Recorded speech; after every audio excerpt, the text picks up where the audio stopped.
Emma. Yes, Madelyn. What do you call it when you pull up to America's favorite drive-in for a drink, and you're chilling in your car and you're playing on your Nintendo Switch, and you're also watching a video of a very popular sporting event? I don't know. What do you call it? You call it Mario and the Olympic Games at Sonic.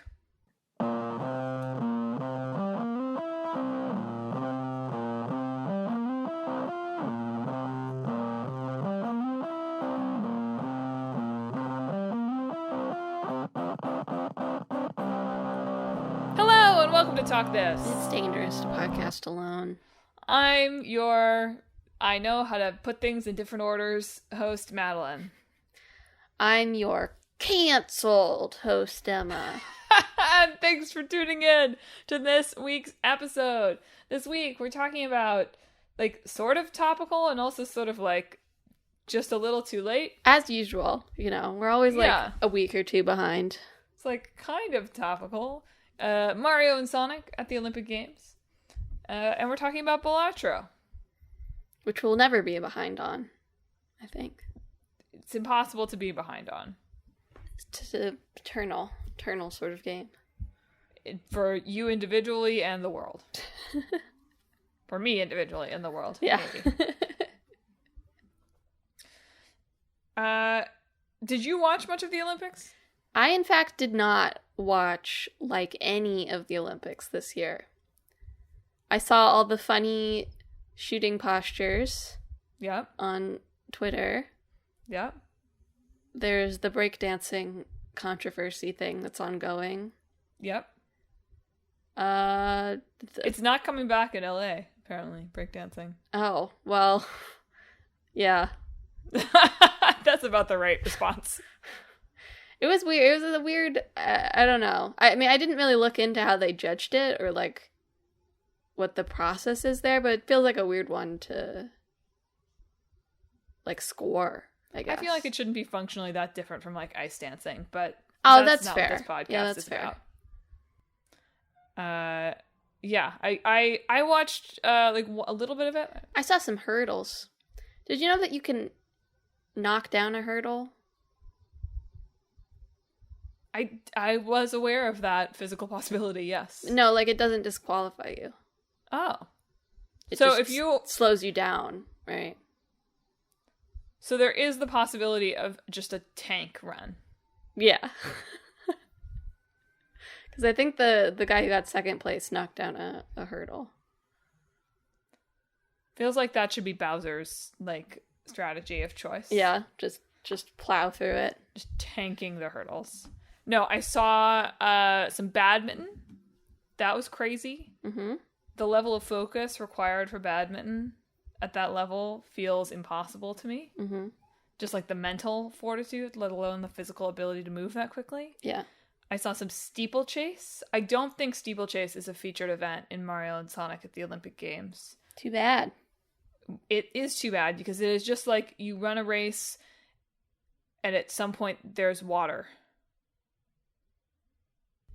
Like a triathlon? No, not like a triathlon. You're running what would otherwise be sort of a... I think they had to jump to, sort of a hurdles race. But one of the hurdles, you land in water. And you run through it. Oh. On a track. Interesting. Yeah. Originally for horses. Good. Now people. Saw some swimming. Saw some judo. Saw no Sonic.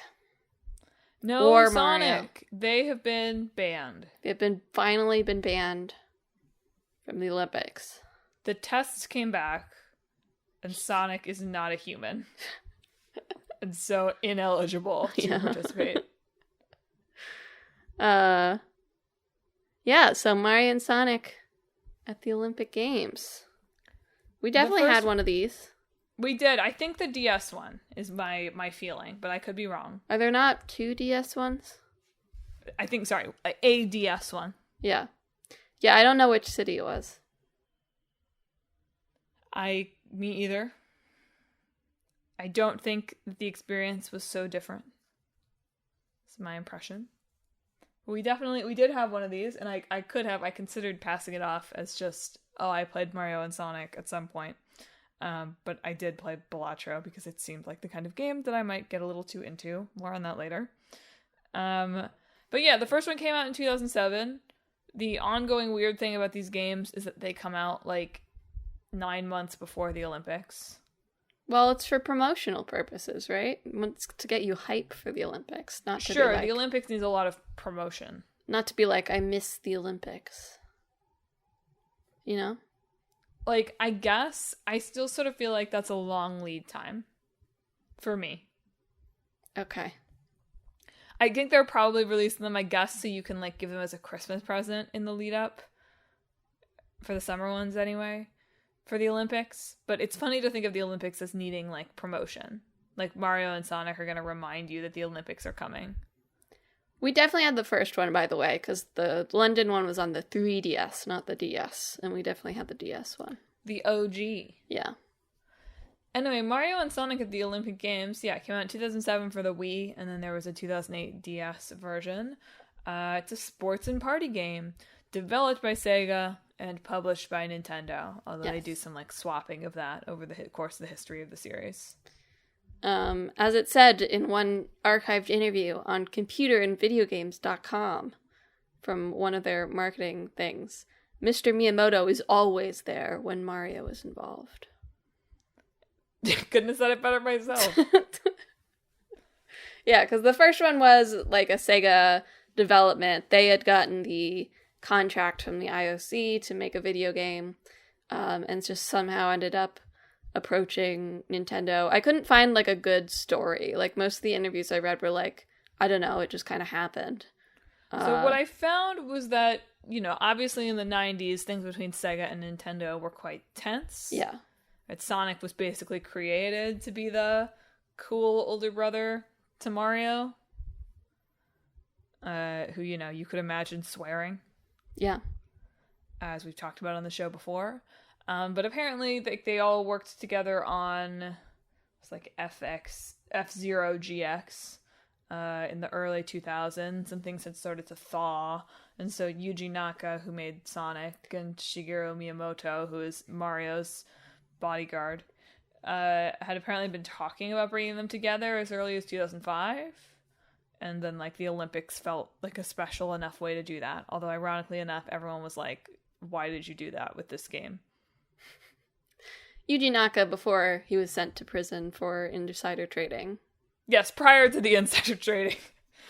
It's an important caveat to any. Just gotta bring it up every time we mention him. Yeah, you wouldn't want Miyamoto to be implicated in that. No. Probably they were like, these Olympic Games are going to come out, so we both should buy a bunch of stock at each other's companies. As the famous Miyamoto quote goes, stock bought late will not get you arrested, but a stock bought early will. That's it. That's the quote. I think that's the one. Yeah. But yeah, it is weird. Like, I don't really feel like I was conscious enough, and it's still sometimes I'm not conscious enough of the like, oh yeah, like Mario and Sonic in a game together is a weird thing. Well, we were very much the PlayStation generation, right? Yeah. So we had kind of gotten past the whole the main Sega versus Nintendo situation. Yeah. Which I don't even know why. I guess we probably played some Mario games. We had a DS, but I can't imagine that I knew much about Sonic at all when we got this game. So yeah, other than in the general kind of out there in the ether way. Yeah.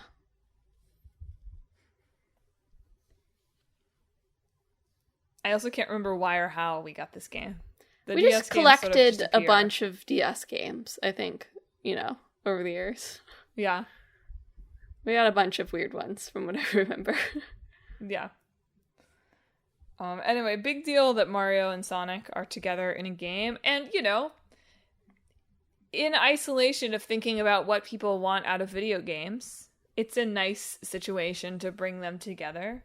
You know, the Olympics are all about the spirit of achievement and sportsmanship and all that. And coming together for that. It's nice, monumental. I mean, Mario does a lot of sports also. He's a sporty guy. He's a pretty sporty guy. And all of his friends tag along for his sports. So, yeah. like, it's specifically Mario at the Olympics. That just fits in, right? He's already at the Olympics. Right. He would get an invite. Yeah. So we've just got the added, like, competition factor going on there. Unfortunately, though, a lot of people were like, these are two iconic platformer characters. Why did you not make a platformer with them? Because it's the Olympics. There's no... You know what? That's a good category to add to the Olympics. Mario platform level. I was saying while I was watching the Olympics, I think they should have an American Ninja Warrior. But they could brand category. it, Mario. Mario Ninja Warrior. Yeah. I think that would be very good. No, they couldn't brand it that because it's over. It's done. It's dead. Yes, they killed Mario and Sonic. After they released, the original for the 2008 Olympics. Then one for London, one for Rio, one for Tokyo. Those were the Summer Olympics. And they also did a couple for the Winter Games. So one in for the 2010 ones, and then Sochi 2014. I don't think those did as well as the summer ones in general, so they didn't make those all the time. But after the 2020 ones, the IOC let the contract lapse, essentially. So they didn't commission them to continue making them. Instead, they have some NFTs this year. Yes, a silly mobile game and NFTs. Yeah. Essentially, apparently, they just wanted to bring it more back internal so that they could get a bigger piece of the pie in terms of the money made. But I don't know how that worked out for them, really. We will never know. I was really hoping, like you said, it really felt like there ought to have been a deep dive article into Mario and Sonic at the Olympic Games that someone had written at some point. It just felt like I was really excited to research this game. I was like, surely there is going to be a tell-all article about what it was like working with the Olympics and these two teams together, and there is nothing. I know. I guess, Nintendo can be kind of secretive, I guess. But sure, I really did expect there to be, especially with the news of it being canceled. Maybe it'll come out in the next few weeks, and we're just doing this too early. Maybe because it didn't podcast released too early. Nobody knew in 2020 that they'd chosen to let the thing lapse for this. Yeah. That just came out pretty darn recently. Even when we were approaching the Olympics, people were just speculating, maybe it didn't make enough money, or they just don't want to do it anymore, or so-and-so. But no, it was just that they weren't asked to make another one, so they didn't. I feel like they should have made one anyway. Mario and Sonic at the games. Yeah. Look, it's only just recently that the, NCAA sport, football game is back. Right? Mm-hmm. I feel like you could have done a knockoff and people would have stolen into it. Anyway, what you actually do in Mario and Sonic at the Olympic Games is there's a whole bunch of events. In the first one, I think every character can participate in every event, essentially. Maybe with a few exceptions. And then you do certain inputs, either with the Wiimote or the stylus, to complete the event well, right? So to run fast, you might scrub the stylus really fast on the thing, or you tap in certain patterns, right, or drag in certain patterns to do tricks, or same idea with the Wiimote. Yes, exactly. So very, Barbie team gymnastics. Very Barbie team gymnastics.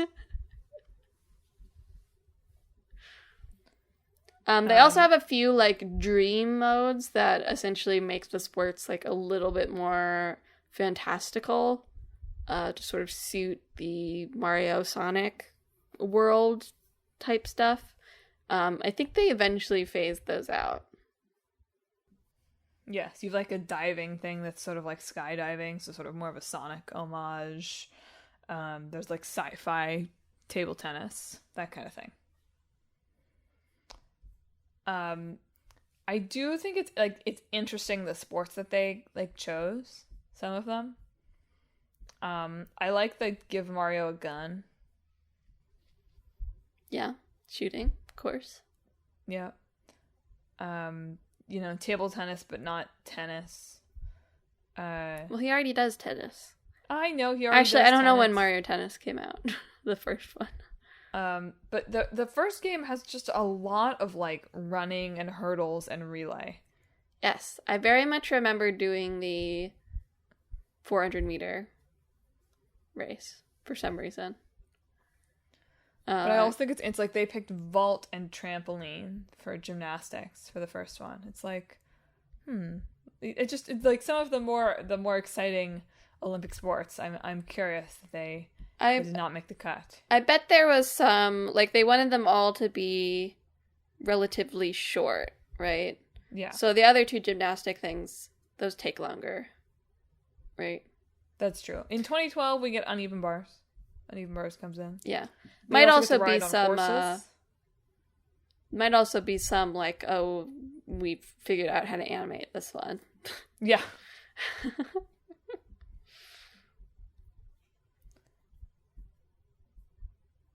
What do you think in the real world, what sport do you think Mario would be good at? Obviously, in Mario at the Olympic Games, he's an all-arounder of speed, power, skill, and stamina. But what sport do you think he would be best at in reality? I mean, he's obviously good at jumping. What else is Mario if not good at jumping? So, long jump, high jump, those sorts of things. Wow. I mean, he can triple jump if he puts his mind to it, so... Isn't the triple jump is a event? It is? Yeah, but they land on the ground. Oh, right, yes. No, not like that. I don't really want to... I guess it was the pole vaulter who went viral. I was like, I don't want to think about Mario doing the high jump, but it's the pole vault. Hey, he also had that controversy. I forgot about that. A while ago. I blocked that out.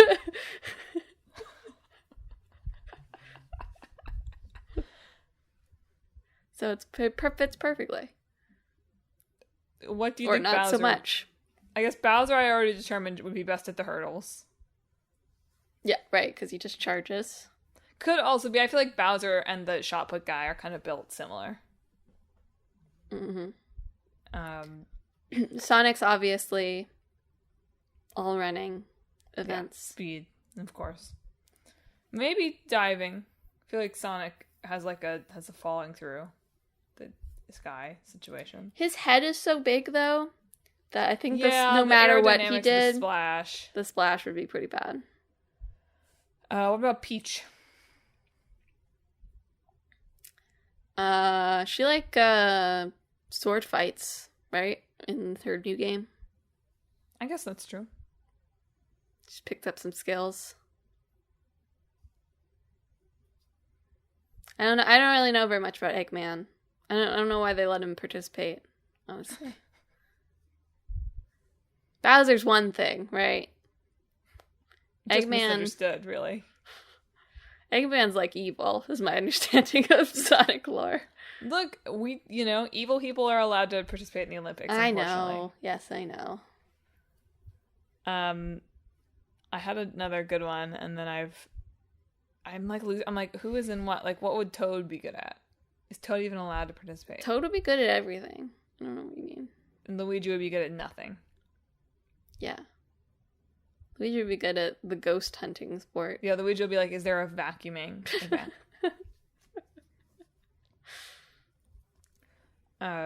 Anyway, the first two games sold like 20 million copies. Yeah. Which it's hard to think that they would sell that now, but what do I know? Nothing that Nintendo makes follows any kind of logic. Nope. Well, I don't know how well the 2021 sold. You're right. But the first one sold like crazy, which it's just a different era. People still like Mario and Sonic, Melon.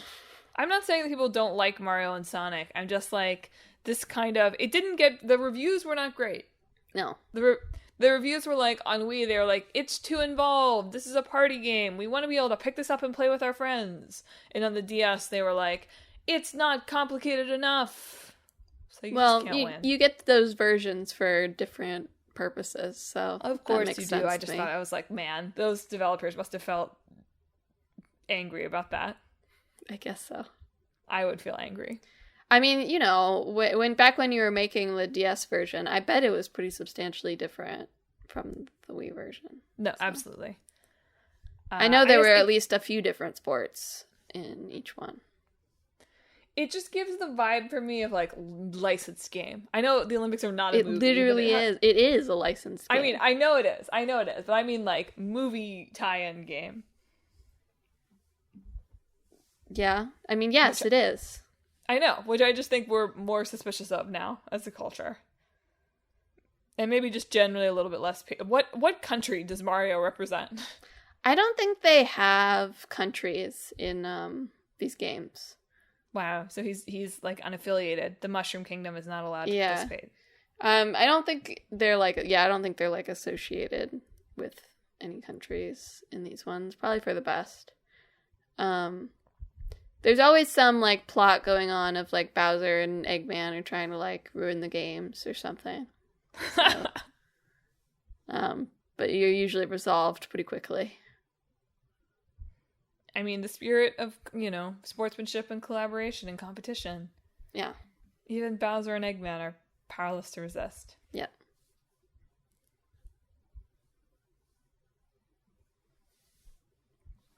Well, consider this my plea. Can somebody do a deep dive into this? I really want to know.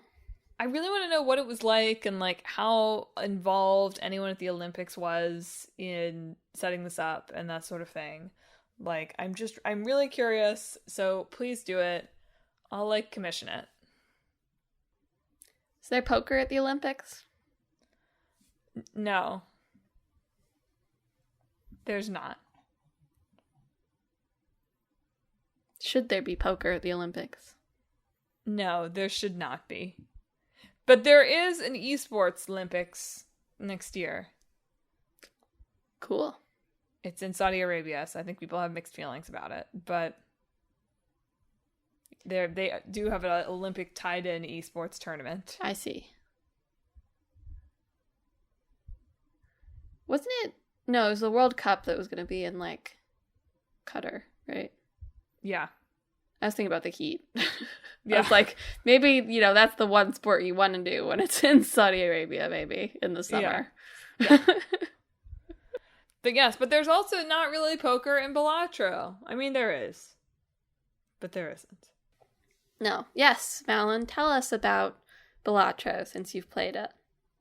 Balatro is a poker-based roguelike deck builder from solo developer Local Thunk, published by PlayStack, basically for all platforms except mobile, where it is apparently coming soon, in February of this year. Mm-hmm. I have to say this again right at the beginning.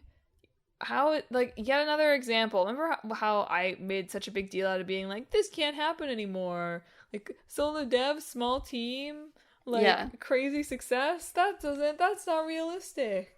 And then here it is again.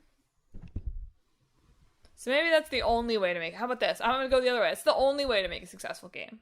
Yeah. No. Yeah. You must be one guy doing it as a hobby.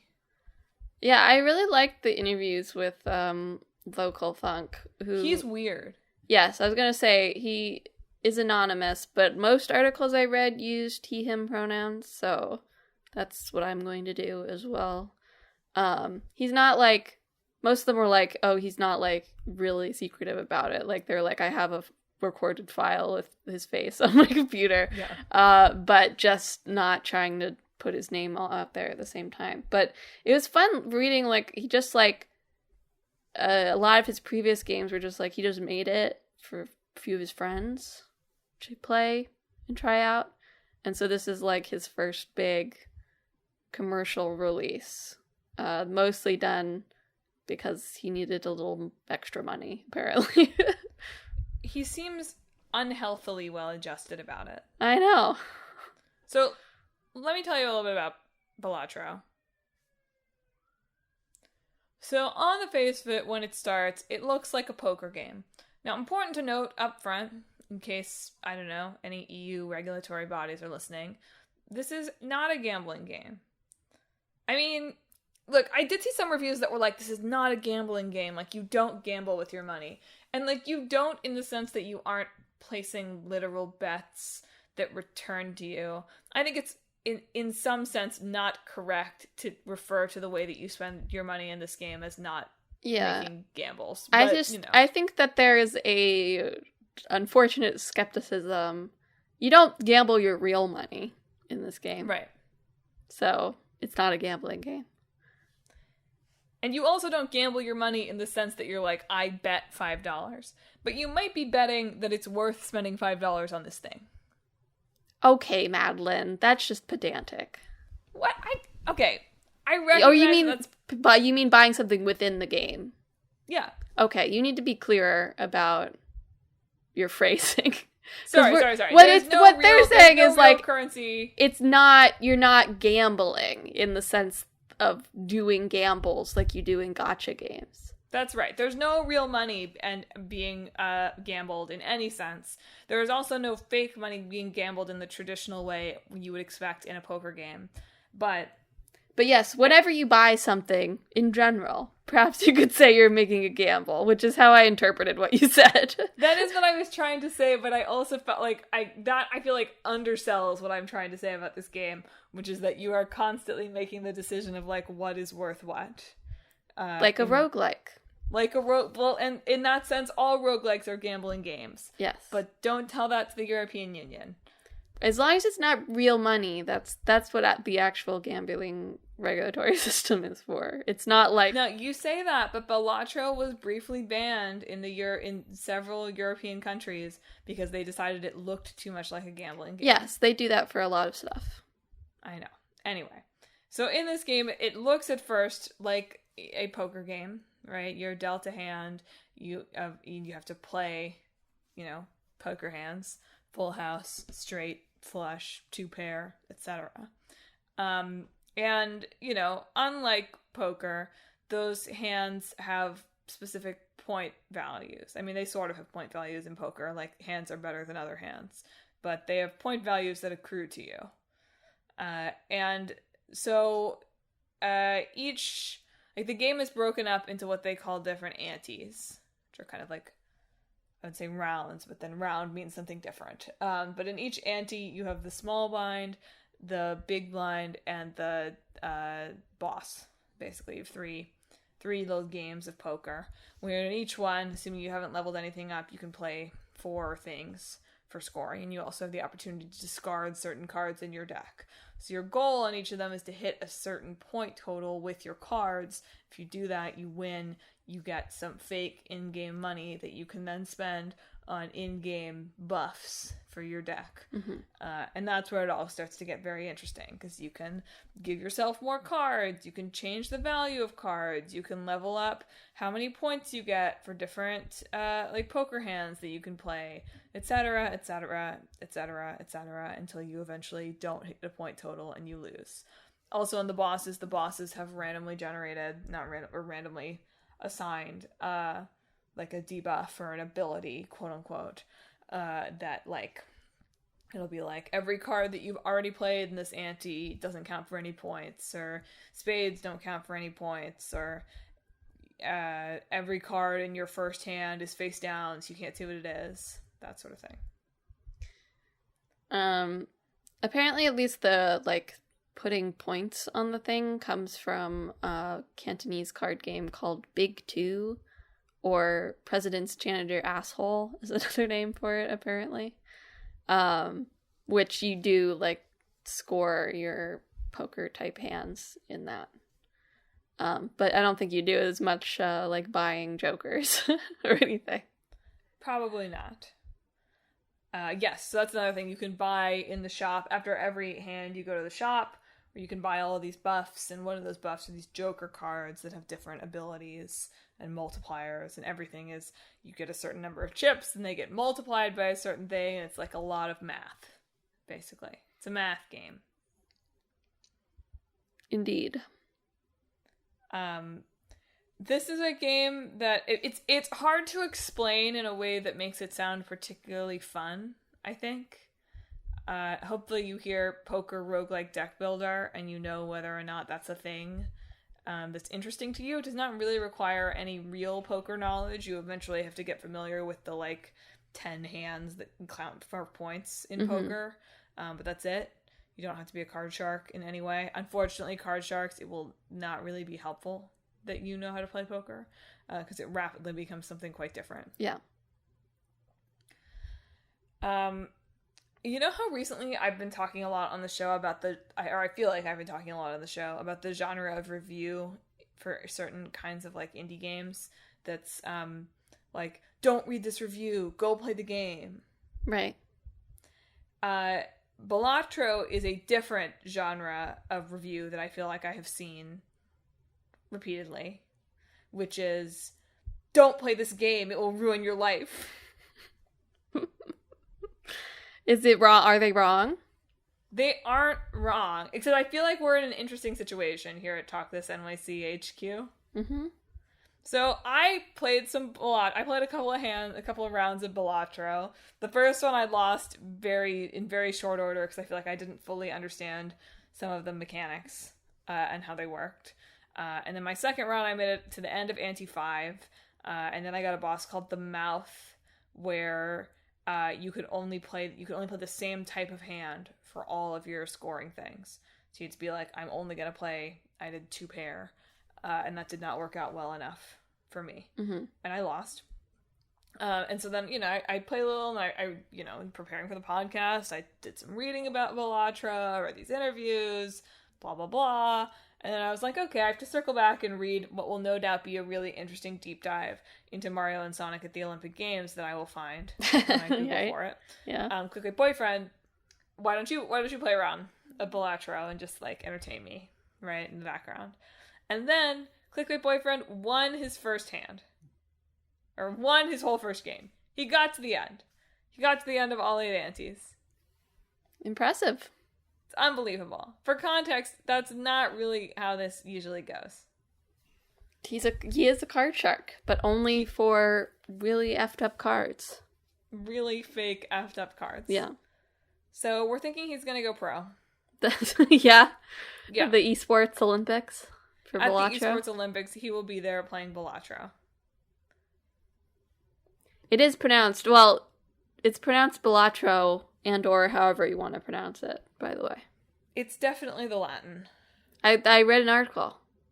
I did too, and I think the idea that it's not pronounced the Latin way is silly. Well, the first answer they gave was the Latin way, and then however you want to say it, because I don't care.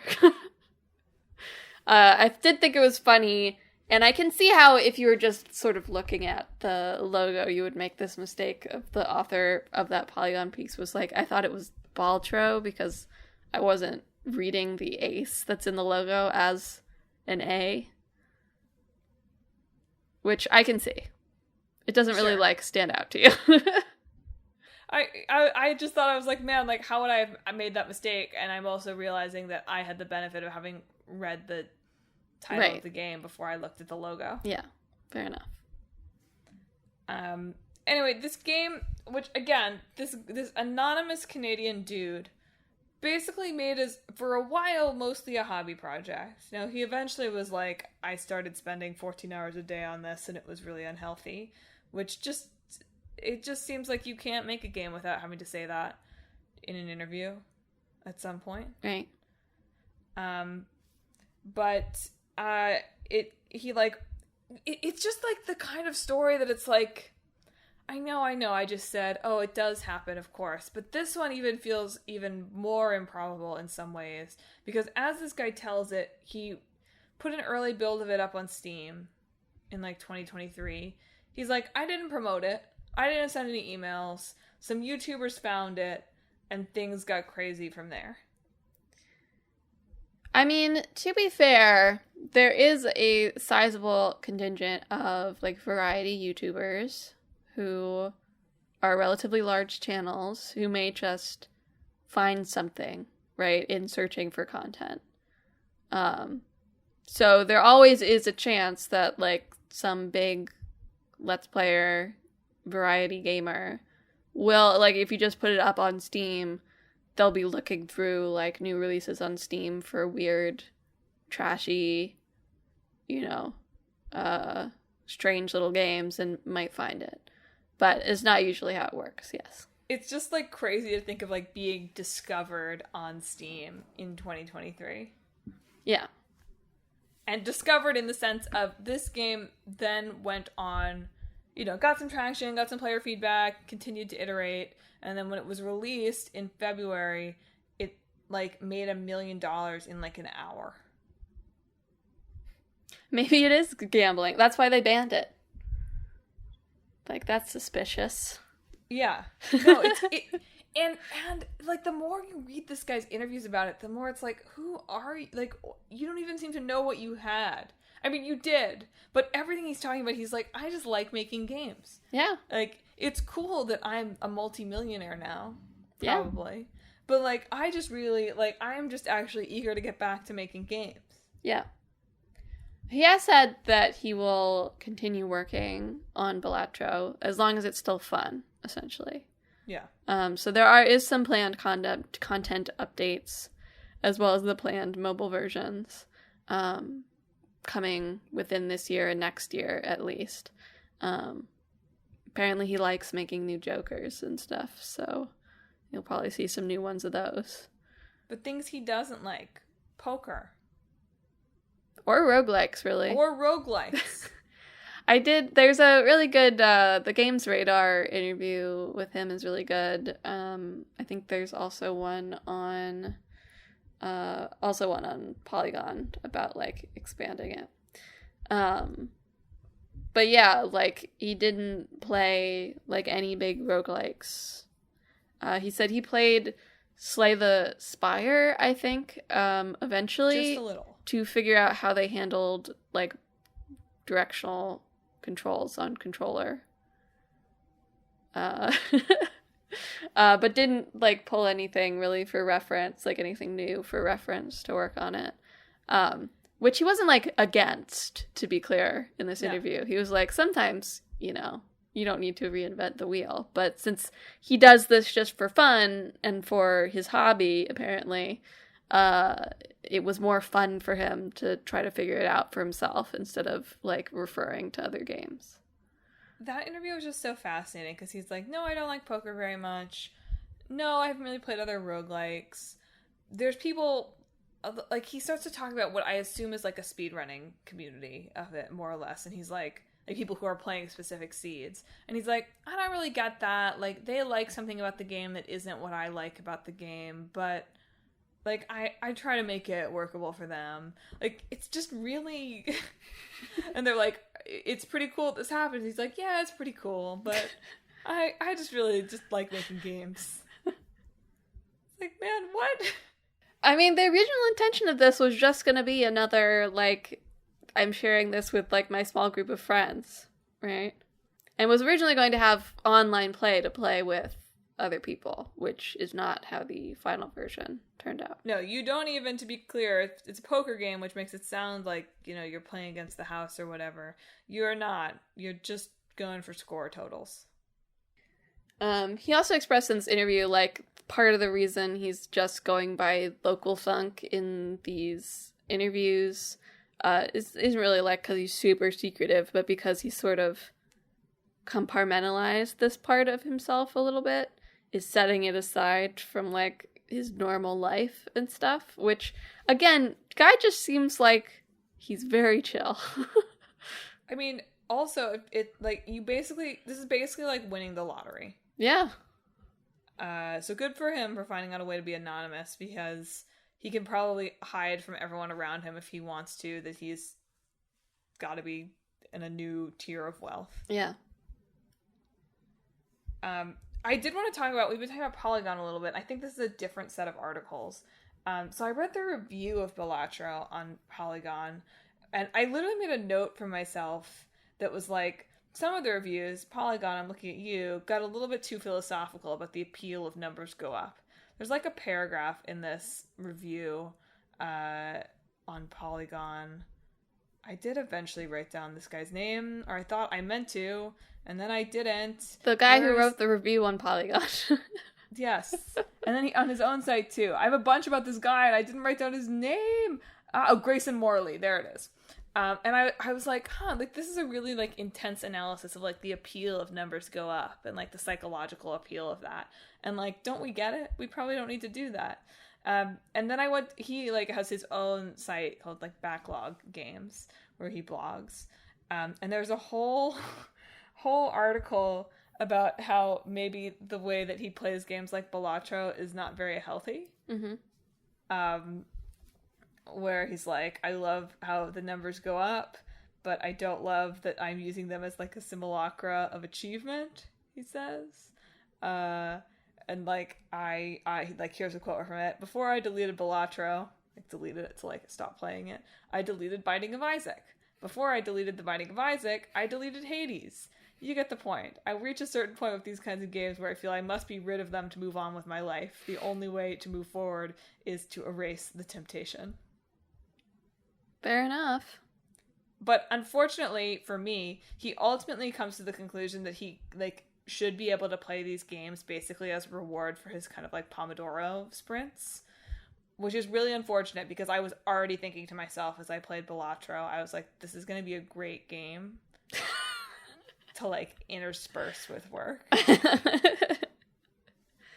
It is though. Kind of is. Like, yes, but I'm worried that I read this article where I was like, this guy has a similar attitude towards some of this as I do, and he seems to have identified it as unhealthy. And then he ends with the exact conclusion that I've drawn. Success. So, nice. Someone out there has just like you. It was scary. For anyone who's afraid that Balatro is eventually going to become a scummy money pit, don't worry. No microtransactions ever, so they say. And also, I really liked this on Twitter, this interaction on Twitter, someone being like, conspiracy theory, Balatro is just a psyop to get younger generations into casinos. And the developer responded that they hate the idea of Balatro becoming a gambling game so much that when he created his will, he stipulated that the IP may never be sold to a gambling company or a casino. You gotta be thinking about that, you know? You do. You gotta be very clear. Yeah. So yeah, it's good. On the other side of the reviewing spectrum, or article spectrum, I liked Riley McLeod's Aftermath article that's like, I'd like to get better at this, but I have too much fun making chaotic choices. Yeah.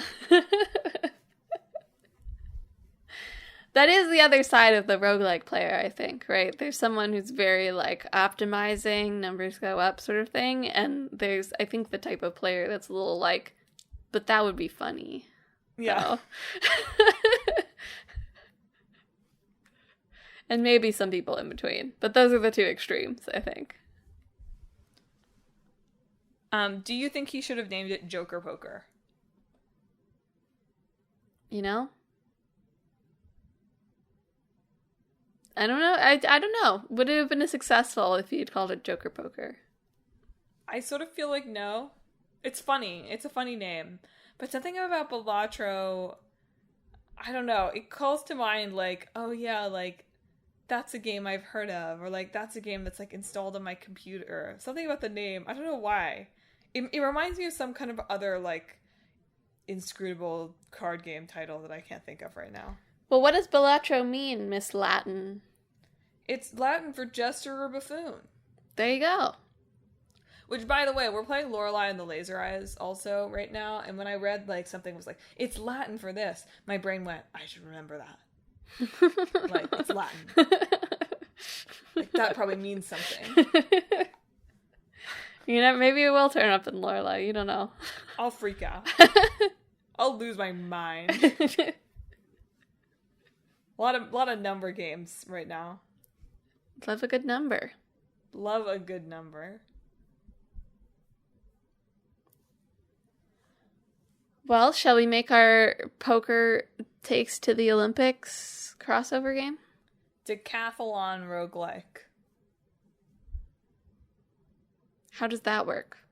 What is the one that it has like 3 very different games in the game and it's a roguelike? Inscription? I think it's Inscription. Like it starts out as one thing and then it turns into something very different and then it turns into something it's different. all cards. It's all cards all the way through. But sure, I know, but like the way you use the cards is different, right? Yes. So I'm feeling like Decathlon roguelike, where we have 10 different games in the game. Okay. Basically. How's that work? I don't really have a good sense of what the gameplay is at all. But I was just trying to think of what's something that is Olympic that could be a roguelike, and what I was thinking was Decathlon. Mario and Sonic risk it all at the casino. No! 2024. Right, it's just like a Mario slot machine, really. It's a mashup. Mario gets in over his head at the poker game. 2024. Mario Strip Poker 2024. No. I'm cutting that off. No, I mean, a Mario or Sonic, whatever, but I'd be more excited about Mario. A Mario roguelike could be dope. I don't know how that would work. I don't think you can kill Mario. I think maybe that's not allowed. I think maybe if you tried to do it, Shigeru Miyamoto would appear behind you and be like, hello. What are your odds, by the way, that the creator of Balatro is Shigeru Miyamoto? 0? 0? You think 0? He lives in Canada, and it's based on a Cantonese card game he played possibly as a child. So I feel like that rules out Shigeru Miyamoto. Sorry, I'm just saying. You're right, Shigeru Miyamoto, maybe he loved Cantonese card games. Who knows? You just never know.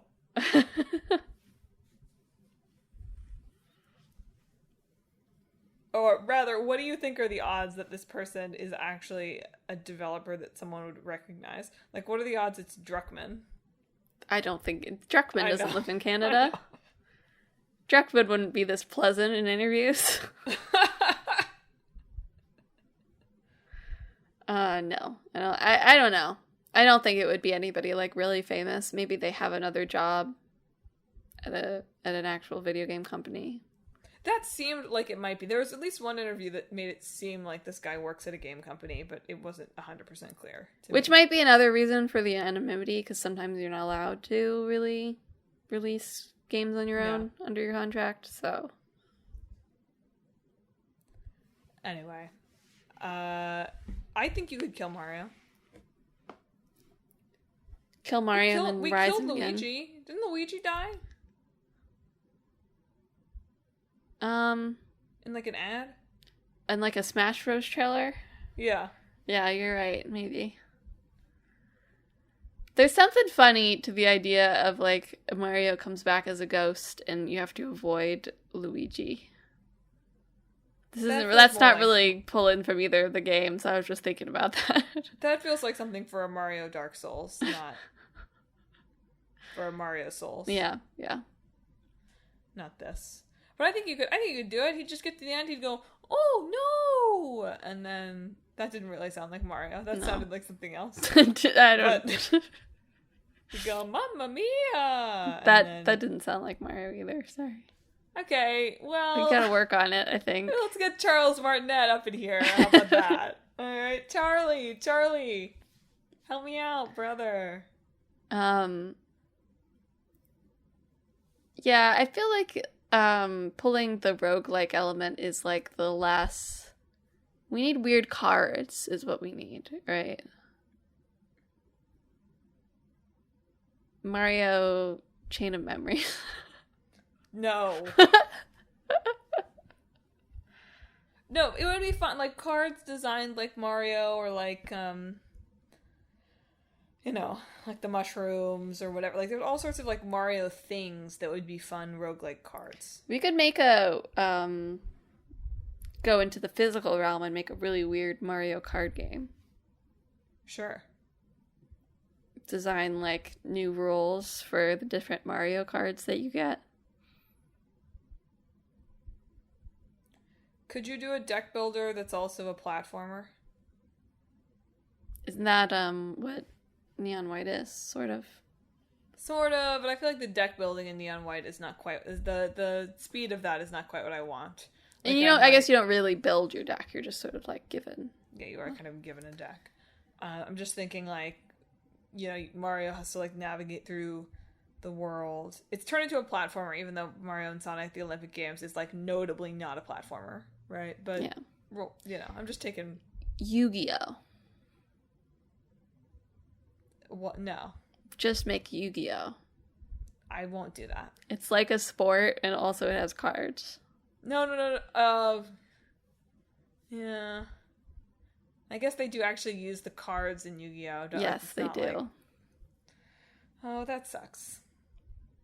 What? Why does that suck? We can make a card battle game that's not Yu-Gi-Oh! It's Mario. Mario and Yu-Gi-Oh! At the Olympic Games. The crossover no one saw coming.